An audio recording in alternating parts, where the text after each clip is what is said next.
Hello, it's the preview. It's John Gibbons here with Kev Walsh on the pier head in Liverpool. Now, we listened to your feedback and you were saying that you missed the lovely shots of Liverpool right by our office here, which is just behind us. So this morning, Kevin woke up. It was a gorgeous day, blue skies, and I thought, I'm getting me and him out there. It's turned a little bit, I think it's fair to say. Just it's a good job I've got no hair, that's all I'm saying. So it's a little bit blowy, so we have a couple of sound issues, then do forgive us, but the boys are trying their best. And as I say, you've asked to see a bit more of Liverpool, so I wanted to show you then. I mean, the weather's not like Sunday, by the way, which is absolutely wild what they played. And I think for Thursday night, they're hoping not quite the hailstorms that they had Sunday like. To be fair, the weather's not looking much better through the week, is it? So it might be another blustery one, but we handled it all right Sunday, so I'm sure we'll be all right. They got on with it, they had a good weekend, didn't they? And what I liked, Kev, about the weekend and looking ahead to Thursday is the subs, you know, not just, you know, how well they did, but also there's lads coming back now. I saw a tweet before saying that now Divock Origi's in training, basically everyone's fit. What a position that's to be in for the manager. You know, obviously there's certain people who will have to manage coming back from injuries and AFCON and things like that, but to have the whole squad selected now is brilliant for him. Yeah, especially with still being in 4 competitions, you know what I mean? It could be half a pain in the arse if it was just the league and the Champions League we were going for, because there'd be players who probably wouldn't even get a minute. Yeah. Whereas now there's games for literally everybody in the squad, and it's good to have, especially with Leicester coming up, who've proved tricky for us this season, haven't they? So it's good to have a full squad back for them. And we owed them one after the way they won. They fluked the game at their place effectively, didn't they? They had one shot on target and beat us 1-0.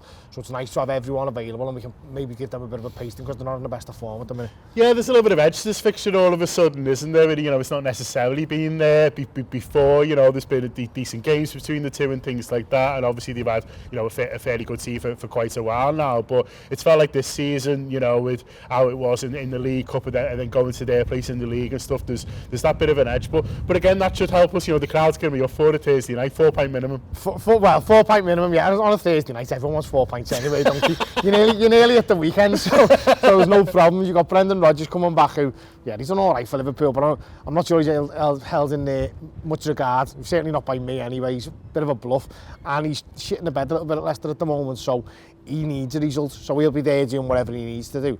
Their fans, I think we all know what their fans are, so don't mind giving it to them either. But they're a good team, got good players, not necessarily the best team at the minute, so it might be a perfect opportunity for Liverpool, I think. Got the new lad coming, you know what I mean? He might even get a start, because I can't see him starting on Sunday against Burnley. So if the Cops got a new toy to watch as well for a full 90 minutes, before you know it, your 4 pint minimum, the blood's up, isn't it? And it could be a cracking all night. Yeah, that would be ready to go. I'll ask you a little bit more about what team you'd pick in a minute, but you mentioned there about Brendan Rodgers, and he looks like he's, you know, getting a bit frustrated, let's say, with what he's got. Were you a little bit of sort of surprised to see that him come out and hammer them so much, or do you think he's thinking, well, I need to try and get a reaction on Thursday?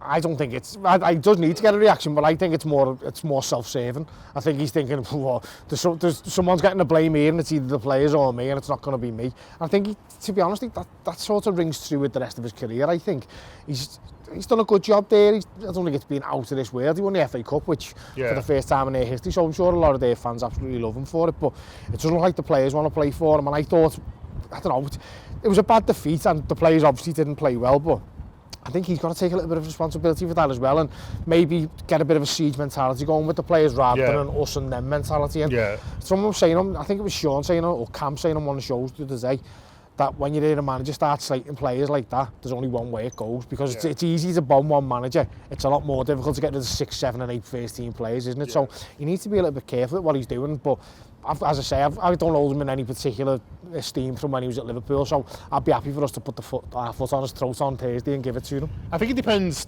what esteem you held with the players at that time, doesn't it? And look, if we throw in a bad one and Jurgen comes out, like they've sort of got a cop for it because it's Jurgen Klopp and what he's done, and obviously, you know, how they sort of see him. You know, if they're in the squad, you know, Brendan's starting to do their head in. He's been there quite a while now as well. They've been hearing this voice, things aren't going right, and then suddenly he buries you like that. Like, you can say it can go either way, but it does feel to me more likely to go the other way. Well, yeah, it is, because it's just a natural human reaction, isn't it? You think, all right, well, you've been telling us to do this, and you've been here for now long enough, as you say, to sort of own the way that we play. And he's brought his own players in as well. And if I was some of them attacking players they've got, because they've got a lot that, if you were to look at their strengths, you would say, wouldn't you, going forward is probably where they should be winning games from.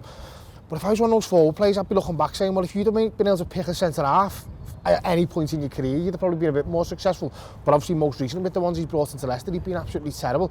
So there's probably a little bit of thinking, you can throw us under the bus, but hey, it's just as easy to turn the mirror back on yourself and have a little look. All right, the Reds, thanks for watching a little bit of a premium Anfield Wrap video there. If you want to watch the rest of that show and get access to much more, click join below. That activates our YouTube membership. It means you get a premium video every day of the week. You get our post-match content, you get reviews, previews and exclusive interviews, all here from the heart of Liverpool. Follow us, follow them. Up the Reds.